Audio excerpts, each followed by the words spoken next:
योऽन्तः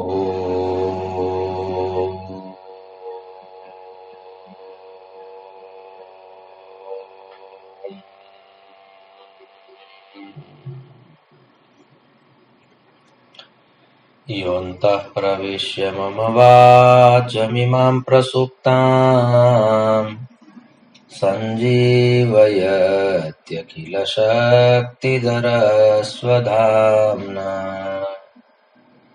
अन्यांश्च हस्तचरणश्रवणत्वगादीन् प्राणान्नमो भगवते पुरुषाय तुभ्यम्। अनन्याश्चिन्तयन्तो माम् ये जनाः पर्युपासते तेषाम् नित्याभियुक्तानाम् योगक्षेमं वहाम्यहम्। सदाशिवसमारम्भाम् शङ्कराचार्यमध्यमाम् अस्मदाचार्यपर्यन्ताम् वन्दे गुरुपरम्पराम्। गुरुर्ब्रह्मा गुरुर्विष्णुः गुरुर्देवो महेश्वरः गुरुः साक्षात् परं ब्रह्म तस्मै श्री गुरवे नमः। ओम शांति शांति शांति। परम श्रद्धेयाः परम पूज्याः अनवरत स्मरणीयाः अस्य प्रभासतीर्थस्य अधिष्ठातारः प्रथम ज्योतिर्लिङ्गाः भगवन्तः श्री सोमनाथचरणाः, भगवन्तः पुराणपुरुषोत्तमाः, अस्माकं सद्गुरवः पूज्याः गुरवः तथा च शास्त्रप्रणयिनः विद्याव्यासङ्गिनः श्रवणभक्तिनिष्ठाः संस्कृतभाषानुरागिणः सद्ग्रन्थपरायणाः भवन्तस्तर्वेऽपि सज्जनाः स्वजनाश्च। भगवतः पुराणपुरुषोत्तमस्य कृपाप्रसादेन विभोर्वात्सल्येन च अद्य पुनरेकवारमस्माभिः परमपावनेऽस्मिन् दिवसे भाद्रपदमासे शुक्लपक्षे चतुर्थ्यां गणेशचतुर्थ्यां भौमवासरे एतदनुसारं सेप्टेम्बर् मासस्य 19 दिनाङ्के 23 वर्षे विद्याव्यासङ्गं कर्तुं शास्त्रचर्चां कर्तुं भगवत्पादानां वाणीं गातुं श्रोतुं च अवसरः सम्प्राप्तः। इदमस्ति अस्माकं समेषां परमं सौभाग्यम्। अत्रावसरे भवद्विराजमानं परमात्मानं नत्वा भवतां सर्वेषां स्वागतं च कृत्वा पुनरेकवारं मङ्गलाचरणपूर्वकं वयम् एतस्य मङ्गलग्रन्थस्य यात्रां कुर्मः। सर्ववेदान्तसिद्धान्तगोचरं तमगोचरं गोविन्दं परमानन्दं सद्गुरुं प्रणतोऽस्म्यहम्। भगवत्पादाः आत्मतत्त्वनिरूपणं कुर्वन्ति, आत्मतत्त्वं निरूपयन्ति। जाग्रत् स्वप्न सुषुप्तिषु स्फुटतरं योऽसौ समुजृम्भते प्रत्यगरूपतया सदाहमहममित्यन्तःस्फुरन्नैकदा नानाकारविकारभागिन इमान् पश्यन्नहं धीमुखान् नित्यानन्दचिदात्मना स्फुरति तं विद्धि स्वमेतं हृदि। एतस्मिन् श्लोके कोऽयमात्मा तत् पुनरेकवारं स्पष्टं विहितं वर्तते। तिसॄणाम् अवस्थानां साक्षीभूतः। अत्र अहम् अहम् इति शब्देन यः उपस्थितः भवति, एवं च विशेषतया अत्र उक्तमस्ति आत्मा जागृतावस्थायां स्वप्नावस्थायां सुषुप्त्यावस्थायां स्पष्टरूपेण स्फुटितः भवति। आत्मा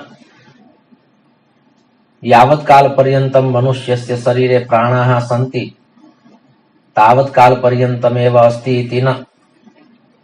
एतस्य अस्तित्वं परमात्मनः अस्तित्वं यावदस्ति तावदात्मनः अस्तित्वं वर्तते। यथा परमात्मनः सत्ता अस्ति तद्वदात्मनः सत्ता अस्ति। किन्तु अस्माभिः शरीरं विलोक्य निर्णयः क्रियते इति कृत्वा आत्मापि क्षणभङ्गुरः प्रतीयते, किन्तु वास्तविकरूपेण तथा नास्ति। आत्मा अस्ति इति कृत्वा अनुभवाः सन्ति, अनुभूत्यः सन्ति। आत्मा अस्ति किन्तु प्राधान्यं यदि बुद्ध्याः अस्ति, मनसः अस्ति चेत् अनुभवाः भवन्ति। किन्तु यदि आत्मनः विषये आत्मनः एव प्राधान्यम् अस्ति चेत् अनुभूतीनां गणनां कर्तुं न शक्यते। तावत्यः अनुभूत्यः अस्माकं सर्वेषामपि जीवने जाताः सन्ति। तासाम् अनुभूतीनाम् अनुभवः, अनुभूतीनाम् अनुभवः, अयम् अनुभवः यदि चिरं तिष्ठति चेदेव एतत् स्वरूपं पुनः स्पष्टं भवति। अत्र प्रत्यगात्मा इति एकः शब्दः प्रयुक्तः। प्रत्यगरूपतया सदाहमहमित्यन्तः स्फुरन्नैकदा इति द्वितीये चरणे। प्रत्यगात्मा, प्रत्यगरूपतया सर्वेषु शरीरेषु, सर्वेषु जीवेषु अयम् आत्मा व्यक्तः भवति, प्रकटितः भवति। इदानीम् एकं कथनं, योऽयम् आत्मा जागृतावस्थायां प्रकटितः भवति, तस्य उपस्थितिः अस्ति, तस्य किं प्रमाणम्? तर्हि जागृतावस्थायाम् अयम् आत्मा जगत् प्रकाशितं करोति वा जगत् प्रकाशितम् अस्ति इति सः जानाति। जागृतावस्थायाम् आत्मनः सत्ता अस्ति, तस्य किं प्रमाणं? तत् कया रीत्या ज्ञातुं शक्यते यत् जागृतावस्थायाम् आत्मा अस्ति इति? तर्हि तस्य प्रमाणं तदस्ति यत् जागृतावस्थायाम् अस्माकं सर्वेषामपि समानः अनुभवः, स च अनुभवः अस्ति जगत् प्रकाशितं प्रतीयते। प्रतीयते नाम वर्तते एव, किन्तु तस्य अनुभवः जगत् प्रकाशितम् अस्ति, तस्य अनुभवः। कीदृशोऽयम् अनुभवः? जागृतावस्थायां सर्वे जानन्ति, विचरन्ति। रात्रिकालः भवति, अन्धकारः भवति चेदपि निशाचराः भ्रमन्ति, किन्तु अन्ये जीवाः न परिभ्रमन्ति रात्रौ। मनुष्येषु बहवः मनुष्याः यदा जागृताः भवन्ति तदा तेषां सर्वेषामपि मनुष्याणाम् अयम् अनुभवः वर्तते यत् जगत् प्रकाशितम् अस्ति। जागृतावस्थायाम् आत्मनः सत्ता वर्तते, तस्य किं प्रमाणम्? तस्य प्रमाणं तदस्ति यत् जगत् प्रकाशितम् अस्ति इति सर्वे जानन्ति। यः नेत्राभ्यां द्रष्टुं न शक्नोति, यः प्रज्ञाचक्षुः अस्ति, सोऽपि जानाति। प्रातः कालः भवति, सूर्यस्य उदयः भवति, किन्तु सः नेत्राभ्यां सूर्यं द्रष्टुं न शक्नोति, तथापि सः कथयति, सः जानाति, सः विचारयति, सः अनुमोदयति यदिदानीं जगत् प्रकाशितम् अस्ति। तस्यापि अयम् अनुभवः। अर्थात् ये ज्ञानिनः सन्ति, ये अज्ञानिनः सन्ति, तेषां सर्वेषाम् अयम् एकः समानः अनुभवः यत् जागृतावस्थायां जगत् प्रकाशितम् अस्ति इति सर्वेपि जानन्ति। प्रथमम् इदम् इति कृत्वा प्रत्यगात्मा, सर्वेषु अयम् आत्मा अस्ति। यदा इदं चैतन्यं शरीरं जागृतावस्थायां जगत् प्रकाशितम् अस्ति इति जानाति, तदानीं तत्र आत्मनः सत्ता वर्तते इति अस्माभिः दृढतया वक्तुं शक्यते। जागृतावस्थायां। पुनश्च स्वप्नावस्थायां, जागृतावस्थायां ये अनुभवाः सञ्जाताः सन्ति, तेषाम् एव अनुभवानां प्रतिबिम्बं पुनः स्वप्नावस्थायां दृश्यते। अतः आत्मा तत्राप्यस्ति इति तत्र प्रमाणम्। इदमपि एकं कथनम्। स्वप्नावस्थायाम् आत्मनः सत्ता अस्ति, तस्य किम् उदाहरणम्, तस्य किम् प्रमाणम्? तर्हि अत्र उक्तम्, अनुभवानां प्रतिबिम्बं दृश्यते स्वप्नावस्थायाम्। तत्त्वबोधाख्ये ग्रन्थे भगवत्पादैः उक्तं वर्तते, जागृतावस्थायां यद् दृष्टं यत् श्रुतं तत्प्रतिबिम्बितं यत्र भवति सोऽयमात्मा तदेव अभिव्यक्तं भवति। अस्माभिः यः अपि चर्चा कृता आसीत्, भवतु एतस्य जन्मनः कदाचित् अयं विचारः इदं दृश्यं न स्यात्, इदं श्रवणं न स्यात् यदस्माभिः स्वप्ने विलोकितम्। स्वप्ने कदाचित् कदाचित् तादृशमपि आगच्छति यत् दिवसे अस्माभिः तद् न दृष्टमस्ति, न श्रुतमस्ति, न विचारितमस्ति, तथापि तादृशं किमपि स्वप्ने आगच्छति। तस्य अर्थः तादृशः नास्ति। यस्यां रात्र्यां स्वप्नः आगच्छति तस्यां रात्र्यां विलोकितस्य स्वप्नस्य विचारः तदग्रे दिने एव अस्माभिः कृतः चेदेव स्वप्नरूपेण तद् अभिव्यञ्जितं भवति, अभिव्यक्तं भवति इति नियमः नास्ति। किन्तु कदाचित् कुत्रचित् कस्यांश्चित् योन्याम् अस्माभिः तादृशः विचारः कृतः स्यात्, तादृशं दृश्यं दृष्टं स्यात्, तादृशं श्रवणं विहितं स्यात् चेदेव तद् अभिव्यक्तं भवति स्वप्नावस्थायाम्। एवमेव नागच्छति। अतः स्वप्नावस्थायाम् अनुभवान् प्रकाशयति, स्वप्नावस्थायाम् अनुभवान् प्रकाशयति सोऽयमात्मा। जागृतावस्थायां जगत् प्रकाशितं भवति तस्य अनुभवः, स्वप्नावस्थायाम् अनुभवान् प्रकाशयति तस्य अनुभवः।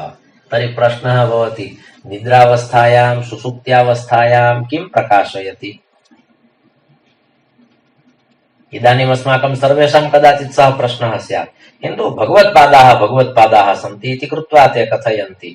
यथा जागृतावस्थायां जगत् प्रकाशितमस्ति, यथा स्वप्नावस्थायाम् अनुभवाः प्रकाशिताः सन्ति, तद्वत् निद्रावस्थायां सुषुप्त्यावस्थायाम् अभावं प्रकाशयति, नाम अज्ञानं प्रकाशयति। निद्रावस्थायाम् अभावः वर्तते, न कश्चित् भावः अभावः, तम् अभावं प्रकाशयति। सर्वेषाम् अनुभूतिः समाना वर्तते, कारणं सर्वेषामपि पदार्थानाम् अभावः निद्रावस्थायां प्रतीयते। अस्माकं सर्वेषां पुनश्च सः समानः अनुभवः, अतः अभावं प्रकाशयति। जगत् प्रकाशयति जागृतावस्थायाम्, अनुभवान् प्रकाशयति स्वप्नावस्थायाम्, अभावं प्रकाशयति निद्रावस्थायाम्। एवं च तिसॄणामपि अवस्थानाम् अयं साक्षीभूतः आत्मा वर्तते। तिस्रः अवस्थाः सन्ति। तुरीयावस्था उपनिषत्सु चर्चिता वर्तते, किन्तु भगवत्पादे यत्र सा अवस्था न गृहीता इति कृत्वा तत्र चर्चा नावश्यकी। कालक्रमेण विषयः निर्गमिष्यति वा आगमिष्यति चेत् तत्र चर्चां विधास्यामः। किन्तु जागृतावस्थायां जगत् प्रकाशितं, स्वप्नावस्थायाम् अनुभवाः प्रकाशिताः, एवं च निद्रावस्थायाम् अभावः प्रकाशितः। अभावः सर्वेषामपि अभावः। व्यतिरेकपद्धत्या निद्रावस्थायाः अनुभवः व्यतिरेकपद्धत्या किमपि नास्ति। पुरुषः नास्ति, स्त्री नास्ति, पर्यङ्कः नास्ति, भूतलतत्त्वं नास्ति, बाह्य जगति स्थिति वा अभ्यंतर जगति स्थिति इति नास्ति। न ज्ञानी, न मूर्खः, न मनुष्यः, न पशुः, न देशे, न विदेशे, न स्वर्गे, न नरके, सर्वेषाम् अभावः। निद्रावस्थायां व्यतिरेकपद्धत्या आत्मा प्रकाशितः भवति, अर्थात् एकस्यापि वस्तुनः तत्र सत्ता नास्ति विना आत्मानम्। आत्मानं विना कस्यापि तत्र सत्ता नास्ति। निद्रावस्थायाम् एकस्यैव सत्ता वर्तते, आत्मनः। अन्येषां सर्वेषामपि व्यतिरेकपद्धत्या निषेधः कृतः अस्ति। कोऽपि न जानाति अहं वेरावले सुप्तः अस्मि वा मुम्बापुर्यां सुप्तः अस्मि, न कोऽपि जानाति। निद्रावस्थायां सः किमपि न जानाति, अतः अज्ञानं तस्मिन् समये वर्तते। पुनश्च तदज्ञानमपि सर्वेषां समानमस्ति। तत्र सर्वेषामपि वस्तूनां पदार्थानाम् अभावः अस्ति। अभावस्य प्रकाशनम् इति निद्रावस्था, तत्र च सर्वेषां समानानुभूतिः। तर्हि एवं प्रकारेण अत्र नित्यानन्दचिदात्मना स्फुरति तं विद्धि स्वमेतं हृदि। अस्माभिः हृदि एतस्य अनुभवः कर्तव्यः। अत्र उक्तमस्ति तर्हि अभावं प्रकाशयति। अतः प्रत्यगात्मा, अत्र प्रत्यगात्मा नाम सर्वासु अवस्थासु आत्मा अस्ति इति प्रत्यगात्मा। सर्वेषु शरीरेषु आत्मा अस्ति एतदपि प्रत्यगात्मा। प्रत्येकं शरीरम् आत्मनः सत्ता अस्ति इति कृत्वा प्रत्यगात्मा।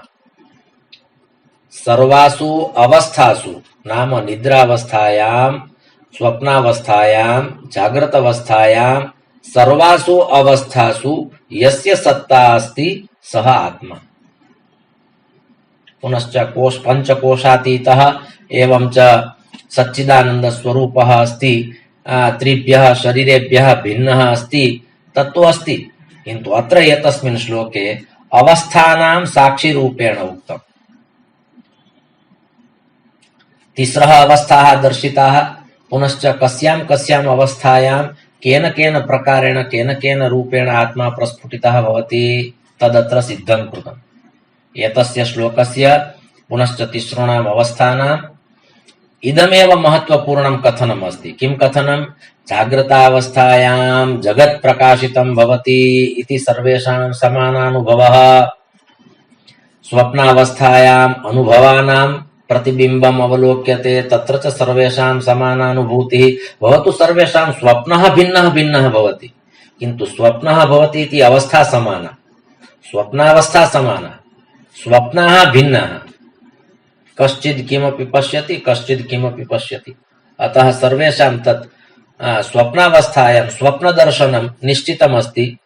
केचन कथयन्ति अहं कदापि स्वप्नान् न पश्यामि, कदापि मम निद्रायां स्वप्नाः नागच्छन्ति। मिथ्या कथनम् अस्ति। एकोऽपि जीवः ताद् उपनिषत्सु शास्त्रेषु सद्ग्रन्थेषु यदि स्वप्नावस्थायाः वर्णनं कृतमस्ति चेदयं सर्वकालीनः नियमः, सर्वेभ्यः अयं नियमः। व्यक्तिविशेषं दृष्ट्वैव स्वप्नावस्था भवति इति न, किन्तु स्वप्नावस्थानन्तरं यदि तस्य जीवने तुरीयावस्था, यदि तस्य निद्रायां तुरीयावस्था आगच्छति चेत् स्वप्नविस्मरणं भवति। किन्तु तत्र स्वप्नविस्मरणमस्ति, स्वप्नदर्शनं नास्ति इति न। एकोऽपि जनः तथा वक्तुं न शक्नोति। अहम् आत्मविश्वासपूर्वकं कथयितुं शक्नोमि। स्वप्नः विलोकितः भवति, स्वप्नः विस्मर्यते प्रातः जागरणानन्तरं, तद् भिन्नमस्ति। किन्तु स्वप्नः एव नागच्छति वा स्वप्नाः एव नागच्छन्ति इति कथनं सत्यं नास्ति। अस्माकं सर्वेषाम् अनुभवः यदस्माभिः स्वप्नाः विलोकिताः स्युः, स्वप्नाः दृष्टाः स्युः, किन्तु तत्र अनुभवाः भिन्नाः सन्ति। केनचित् कञ्चित् स्वप्नं विलोकितं, कयाचित् कञ्चित् स्वप्नं विलोकितं,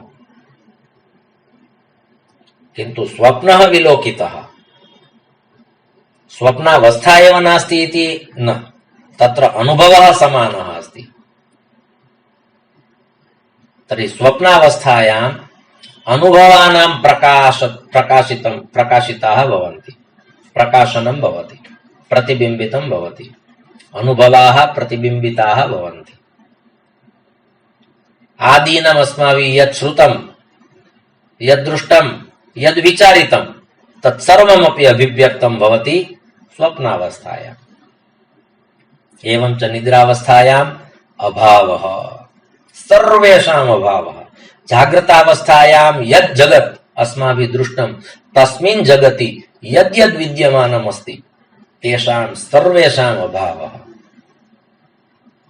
अतः अभावविषये अपि अयमेकः प्रभावः यदस्माकं सर्वेषां तत्रापि समानानुभवः। अभावस्य प्रभावः अर्थात् निद्रावस्था। एतदपि वक्तुं शक्यते। निद्रावस्थायाः लक्षणं किम्? अभावस्य प्रभावः। सर्वेषां पदार्थानां वस्तूनां जगतः अभावः अस्ति। एवं च तस्य अभावस्य एव प्रभावः यस्याम् अवस्थायां भवति सा अवस्था नाम निद्रावस्था। एवं च निद्रावस्थायाम् अस्माकं सर्वेषां पुनः समानानुभवः। अतः तिसृषु अवस्थासु यद्यद् आगच्छति तत्तत् सर्वमपि समानं वर्तते अस्माकं सर्वेषां। जागृतावस्थायां जगत् प्रकाशितमस्ति, सर्वेषां समानानुभवः। स्वप्नावस्थायाम् अनुभवानां प्रभावः अस्ति, अनुभवानां दर्शनमस्ति, अनुभवाः प्रकाशिताः सन्ति इति सर्वेषां समानानुभवः। पुनश्च निद्रावस्थायां तस्य सम्पूर्णस्य जगतः अभावः अस्ति, सर्वेषां वस्तूनाम् अभावः, सर्वेषां पदार्थानाम् अभावः, अयमपि अनुभवः समानः। अतः अनुभवदृष्ट्या वयं सर्वेपि समानाः, आत्मदृष्ट्या वयं सर्वेपि समानाः। शरीर दृष्ट्या, वैचारिक दृष्ट्या, प्रणाल्या, शैल्या अस्माकं सर्वेषां भिन्नता अस्ति, वैविध्यम् अस्ति। वस्त्रधारण विषये, विचार विषये, भोजन विषये, पद्धति विषये, जागरण विषये, शयन विषये सर्वेषां स्थितिः भिन्ना भिन्ना, शैली भिन्ना भिन्ना, क्रियाः भिन्ना भिन्ना, आचार विचाराः भिन्ना भिन्ना।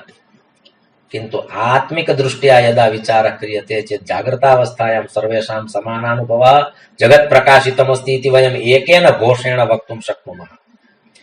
स्वप्नावस्थायां पुनः अनुभवाः प्रतिबिम्बिताः भवन्ति इति सर्वेषां समानानुभवः। एवं च निद्रावस्थायां सर्वेषाम् अभावः अस्ति, अयमपि प्रभावः सर्वेषां समानः, इयमपि समानता वर्तते। अतः आत्मा तिसृणाम् अवस्थानां साक्षी अस्ति, एवं च एताः अवस्थाः तदानीमेव प्रकाशिताः भवन्ति यदा आत्मनः सत्ता अस्ति। आत्मनः सत्तायां तिसृषु अवस्थासु तत्तत् प्रकाशितं भवति। तिसृषु अवस्थासु तत्तत् प्रकाशितं भवति। कारणं किम्? आत्मा। आत्मा अस्ति इति कृत्वा जागृतावस्थायां जगत् प्रकाशितं भवति। आत्मा अस्ति इति कृत्वा स्वप्नावस्थायाम् अनुभवाः प्रकाशिताः भवन्ति। आत्मा अस्ति इति कृत्वा निद्रावस्थायाम् अभावस्य प्रभावः एवं च अभावः प्रकाशितः भवति। अत्र एतस्य श्लोकस्य इदं तात्पर्यमस्ति, इदं रहस्यमस्ति, इदं ज्ञेयमस्ति। अतः अनेन एकेन श्लोकेनापि स्पष्टता भवति यद् आत्मनः कार्यं किम्, कोऽयमात्मा, एवं च आत्मनः परिचयः कः। आत्मा वारे द्रष्टव्यः, श्रोतव्यः, मन्तव्यः, निदिध्यासितव्यः। अयम् एकः आत्मा एव तादृशः अस्ति यः ज्ञेयः अस्ति। ज्ञातुं योग्यं ज्ञेयः अस्ति। आत्मानं विद्धि इति वचनं वर्तते उपनिषत्सु। आत्मानं विद्धि। यदि किमपि ज्ञेयम् अस्ति चेत् तद् ज्ञेयं तत्त्वम् आत्मा अस्ति। अतः अत्र इदं स्पष्टं भवति यदस्माभिः आत्मनः विषये चर्चा कर्तव्या, आत्मनः विषये चिन्ता कर्तव्या, आत्मनः चिन्तनं कर्तव्यम् इति कृत्वा वयं वदामः आत्मचिन्तनं कुर्मः।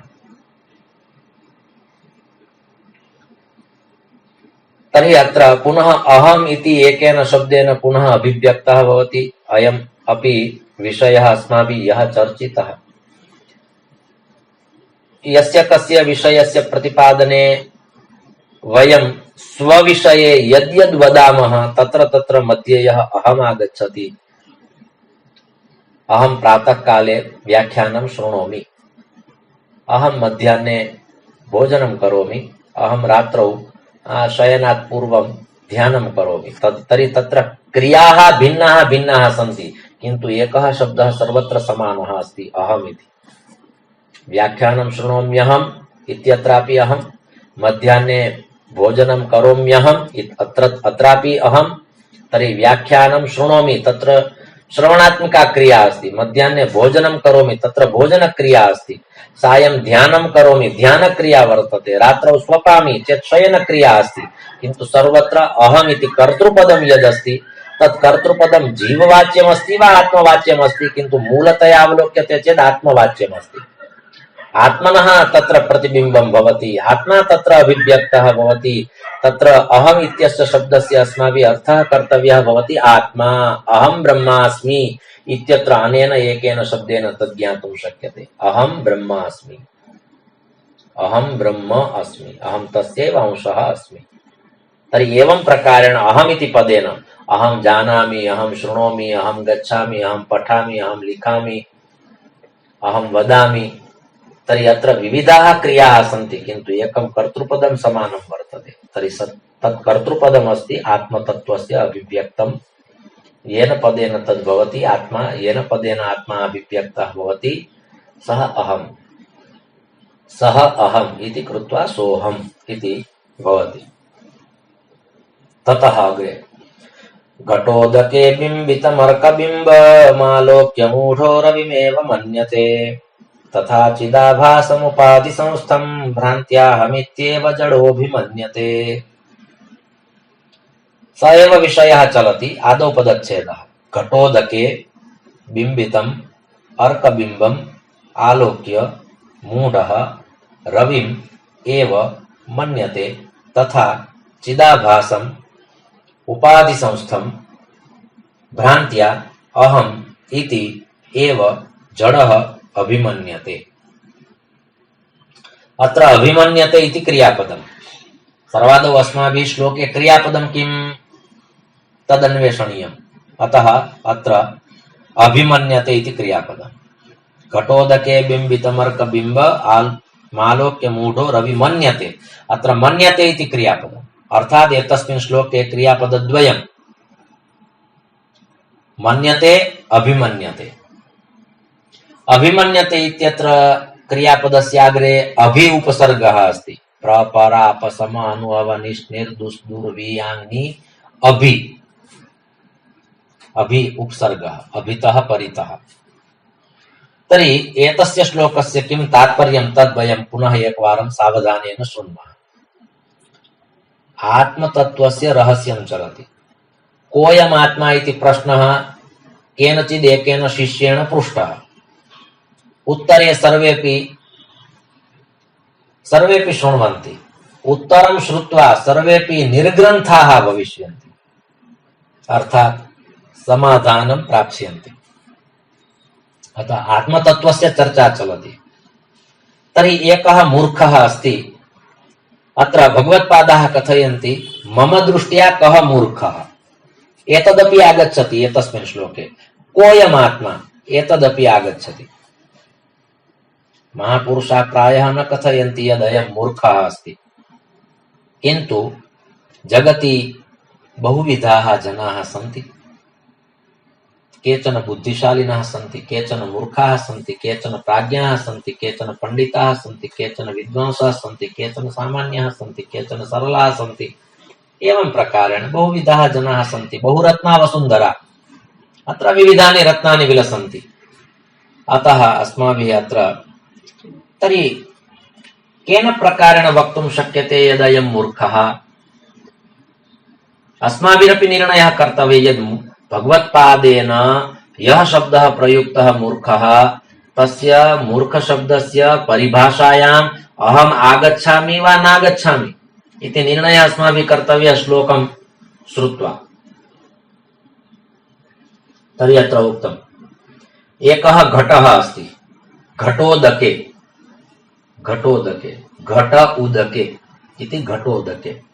घटः नाम कुम्भः, तत्र उदकं नाम जलम्, तत्र जलमस्ति। एकः घटः अस्ति, घटे जलमस्ति। तस्मिन् जले प्रतिबिम्बं वर्तते अर्कस्य, अर्कबिम्बम्। अर्कः नाम सूर्यः, अर्कः नाम सूर्यः। तर्हि सूर्यस्य प्रतिबिम्बं पतति। तर्हि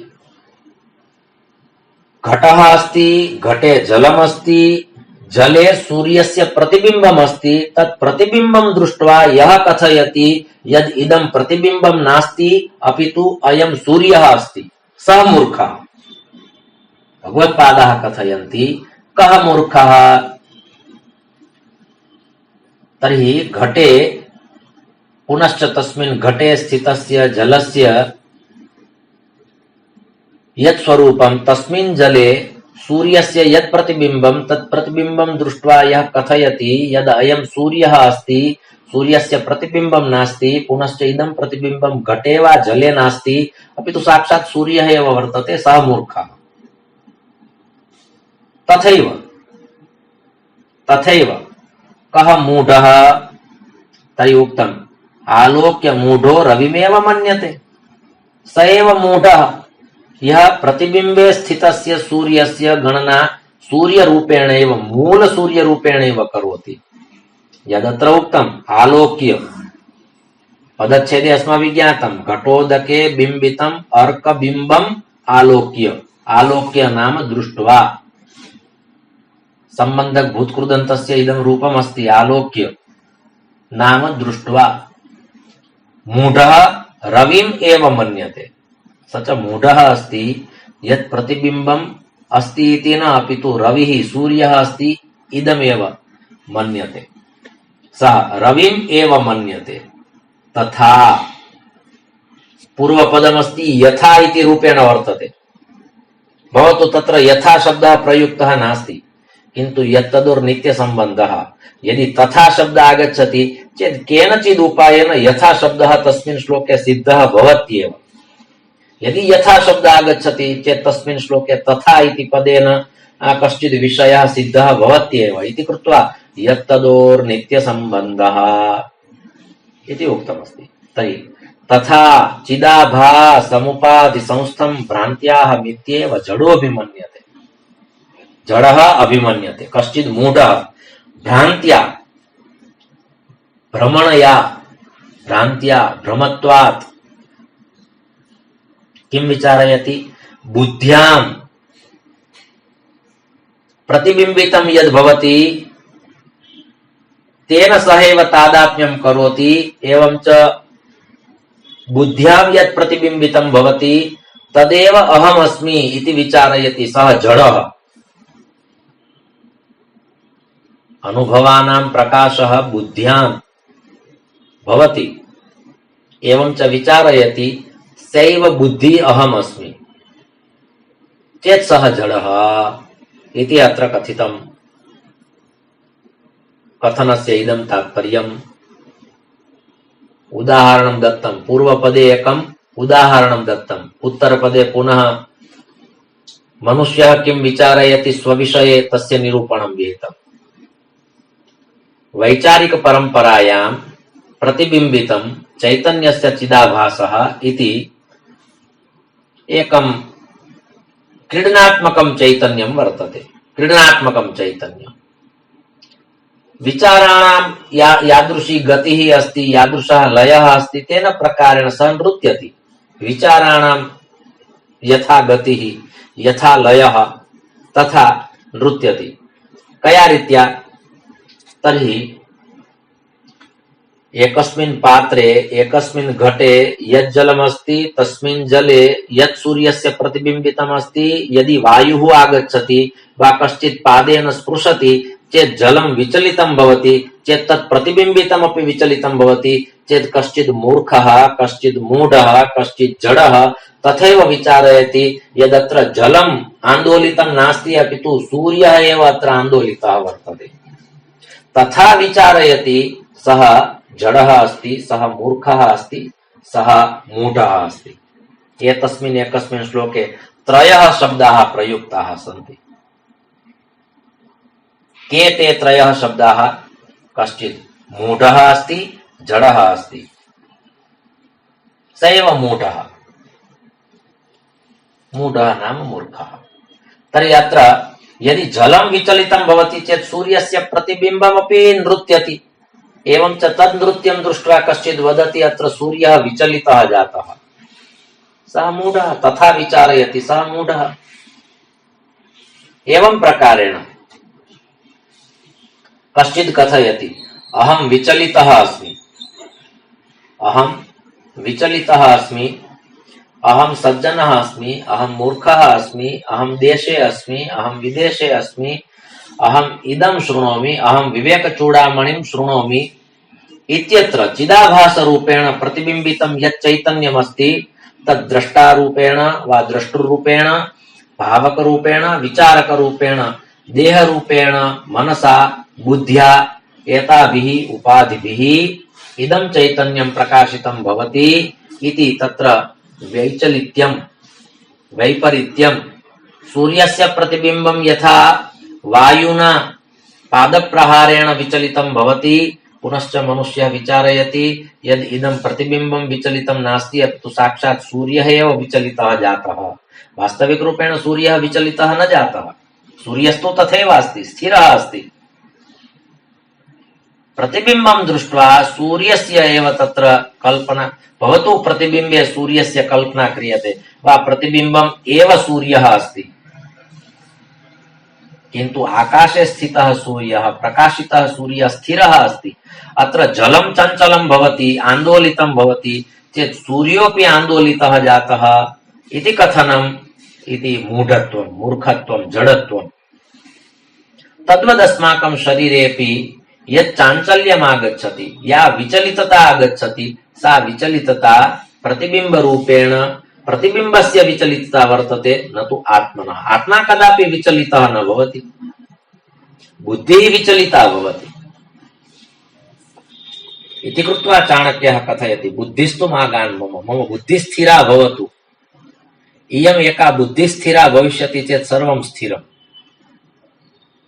तद्वत् किन्तु बुद्ध्याः ये अनुभवाः सन्ति ते अनुभवाः एव आत्मनः सन्ति इति मत्वा अस्माभिः यद् वैचलित्यं या विचलितता प्राप्यते सा विचलितता आत्मनः नास्ति, बुद्ध्याः वर्तते। अस्माभिः आरोपणं कृतं बुद्ध्या, यथा अस्माभिः आरोपणं कृतं प्रतिबिम्बे जले घटे वा यत् सूर्यः अत्र अस्ति, आकाशे वयं न पश्यामः, यत् सूर्यः तत्र अस्ति तस्य सूर्यस्य अत्र प्रतिबिम्बं वर्तते, तत् स्थानं दृष्ट्वा एव कश्चित् विचारयति। शास्त्राणि श्रुत्वा श्रुत्वा यदि पाण्डित्यम् आगतमस्ति चेत् व्यावहारिकदृष्ट्या इदानीं वयं तथा न वदामः, तथा न विचारयामः यद् इदं प्रतिबिम्बम् एव सूर्यः अस्ति, किन्तु तावत्तु ज्ञानम् आगतम्। किन्तु अनेन उदाहरणेन या शिक्षा प्राप्तव्या वर्तते तस्यां शिक्षायाम् अस्माकं सर्वेषां समानः अनुभवः अस्ति। सा शिक्षा का इति भगवत्पादः अग्रे वक्ष्यन्ति। तत्पूर्वं किं कथयति,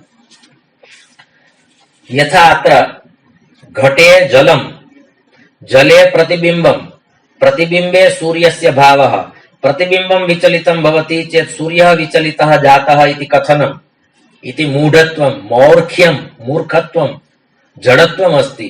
तद्वत् अपरमेकम् उदाहरणम्, अत्र प्रतिबिम्बं, सूर्यस्य प्रतिबिम्बम् इति विस्मरतु एकवारं, भवान् एकवारं विस्मरतु यत् घटे जलमस्ति, जले सूर्यस्य प्रतिबिम्बमस्ति, तत् प्रतिबिम्बं विचलितं भवति, एवं च तद् विचलितं प्रतिबिम्बं दृष्ट्वा सूर्योऽपि विचलितः जातः इति यत् कथनमस्ति, एतत् सर्वम् एकवारं विस्मरन्तु। इदानीं पुनः सावधानेन श्रोतव्यम्। सरोवरः अस्ति, सरोवरः, तत्र निर्मलं जलं वर्तते। शिवपुराणे कथा आगता आसीत् एकवारं, देवर्षि नारदस्य मोहभङ्गः भगवता नारायणेन शम्भुना सह मिलित्वा कृतः। तस्मिन् समये अयं प्रसङ्गः अस्माभिः कदाचित् श्रुतः, दृष्टः, पठितः वा स्यात्। तर्हि सरोवरः अस्ति, सरोवरे निर्मलं जलमस्ति।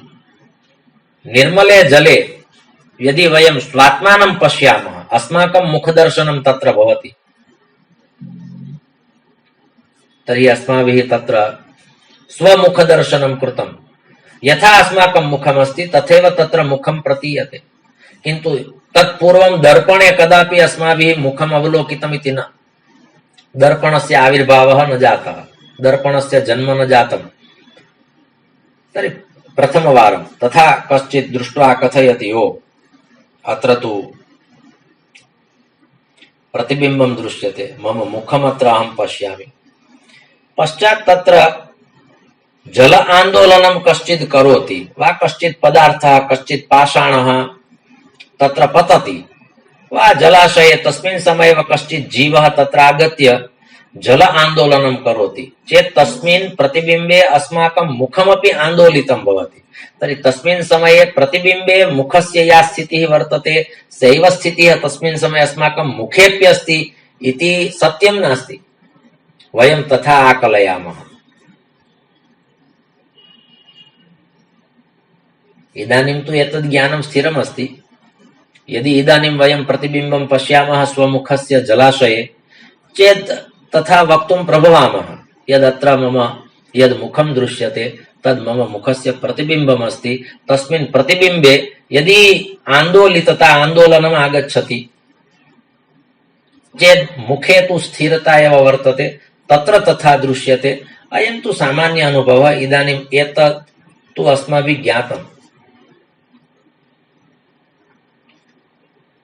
एतस्य विषये सर्वे अस्माकं सर्वेषां प्रायः समानानुभवः। समानानुभवः नाम इदानीम् एतत्तु एतावत् ज्ञानं तु स्थिरं वर्तते यत् जलाशये मुखं दृष्ट्वा जलाशये स्थितस्य मुखस्य विचलिततां दृष्ट्वा इदं मुखमपि विचलितम् अस्ति इति नास्ति, किन्तु तत् प्रतिबिम्बं विचलितम् अस्ति। समानरूपेण वयं तद् वक्तुं प्रभवामः। किन्तु अनेन घटेन, अनेन जलेन, अनेन सूर्यस्य प्रतिबिम्बेन अस्माभिः किं तात्पर्यं स्वीकर्तव्यम् अस्ति, एतस्य निष्कर्षः कः अस्ति, तत्तु कदाचित् अग्रे भविष्यति। किन्तु यदि वयं जलाशये स्वमुखं पश्यामः, पुनश्च तत् मुखं दृष्ट्वा यदि वयं हसामः चेत् तत् प्रतिबिम्बमपि हसति।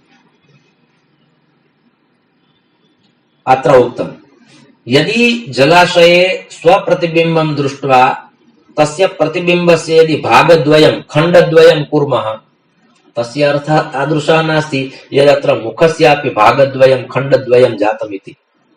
प्रतिबिम्बे स्थितस्य मुखस्य द्वौ भागौ कृतः।